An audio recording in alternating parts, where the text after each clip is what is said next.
আসসালামু আলাইকুম, welcome back to my channel. আশা করি আপনারা সবাই ভালো আছেন। আজ আমি আপনাদের দেখাবো একটি চিচিঙ্গার সাহায্যে খুব কম সময়ে কত সুন্দর মজাদার ভাজি রান্না করা যায়। দেখুন, আমি চিচিঙ্গাগুলোকে ধুয়ে গোল করে কেটে নিয়েছি। আপনাদের ইচ্ছা মতো শেপ দিতে পারেন, আমার কাছে এটাই ভালো লাগে তাই এটাই দিয়েছি। আমি চুলায় পাতিল বসিয়ে দিয়েছি। এখন দিয়ে দিচ্ছি পেঁয়াজ কুচি, মরিচ কুচি, কয়েক ফালি রসুন কোয়া।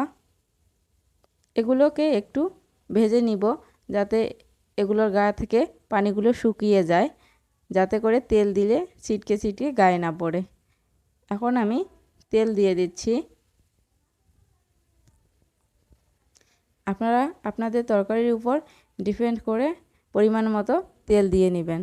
এখন তেলের মধ্যে এগুলো ভেজে নিচ্ছি চেপে চেপে 2 মিনিটের মতো। হালকা আছে অবশ্যই ভাজতে হবে। এখন আমি দিয়ে দিচ্ছি 5 ফোড়ন সামান্য পরিমাণ। এখন দিয়ে দিচ্ছি মরিচের গুঁড়া,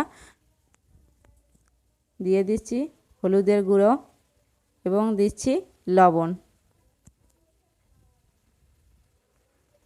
আবারও একটু তেল দিয়ে দিচ্ছি মশলাগুলোকে ভালোভাবে কষিয়ে নেওয়ার জন্য, যাতে করে ভাজিটা ঘ্রাণটা অনেক সুন্দর হয়। আমার এটা ভাজা হয়ে গেছে। এখন দিয়ে দিচ্ছি চিচিঙ্গাগুলো। এখন এই মশলার সাথে চিচিঙ্গাগুলোকে আমি একটু উল্টিয়ে পাল্টিয়ে ভালো করে মশলাগুলোর সাথে মিক্সড করে নিব। আমার মিক্সড করা হয়ে গেছে। দেখুন কত সুন্দর হয়েছে দেখতে। এখন এগুলোকে আমি 2 মিনিটের জন্য ঢাকা দিয়ে দিব। 2 মিনিট পর ফিরে আসলাম। এখন এগুলোকে আবার ভালোভাবে নেড়ে চেড়ে দিব। আবার ঢেকে দিচ্ছি 2 মিনিটের জন্য। আমি 2 মিনিট পর ফিরে আসলাম। এগুলোকে একটু আবার নেড়ে চেড়ে নিতে হবে। দেখুন আমি হালকা হাতে নেড়ে নিচ্ছি। এখন একটু দেখব যে সিদ্ধ হয়েছে কি না, বা লবণ কতটুকু হলো, কি রকম হলো, এই অবস্থায় চেক করে নেবেন। আমার কাছে লবণ কম হয়েছে তাই আমি সামান্য পরিমাণে একটু লবণ দিয়ে দিলাম এবং একটু হালকা করে পানি দিয়ে দিলাম, যাতে তরকারিটা আরও ভালোভাবে মজে যায়।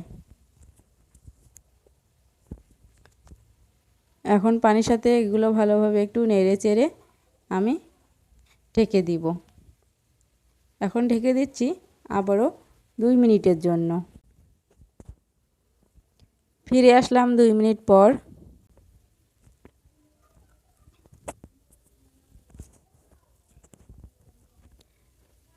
একটু নেড়ে চেড়ে নেব। যদি হালকা একটু পানিও থেকে যায় তাহলেও আপনারা আর ঢেকে দেওয়ার দরকার নেই। এখানে নেড়ে চেড়ে পানিটুকু খাইয়ে নেবেন। আবার দেখুন পানি একদমই নাই। আমি ভালোভাবে নেড়ে চেড়ে নিলাম। এভাবে একটু নেড়ে চেড়ে বাকি তেলটা যে থাকবে বা পানিটা থাকবে সেটা খাইয়ে নিতে হবে।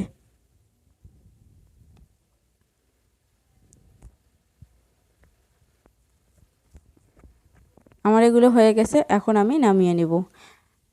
আমার রেসিপিটি যদি আপনাদের কাছে ভালো লাগে তাহলে অবশ্যই লাইক, কমেন্ট এবং শেয়ার করবেন। আর যদি আমার চ্যানেলে নতুন হয়ে থাকেন তাহলে অবশ্যই সাবস্ক্রাইব করে পাশে থাকা বেল বাটনটি চাপিয়ে দিবেন, যাতে করে আমার নতুন নতুন রেসিপিগুলো আপনার কাছে সবার আগে পৌঁছায়। দেখুন অনেকটা সুন্দর হয়েছে সিদ্ধ। এখন এটা আমি নামিয়ে পরিবেশন করব। ধন্যবাদ সবাইকে আমার ভিডিওটি দেখার জন্য। ভালো থাকবেন, সুস্থ থাকবেন। আজকের মতো এখানেই বিদায় নিচ্ছি। আল্লাহ হাফেজ।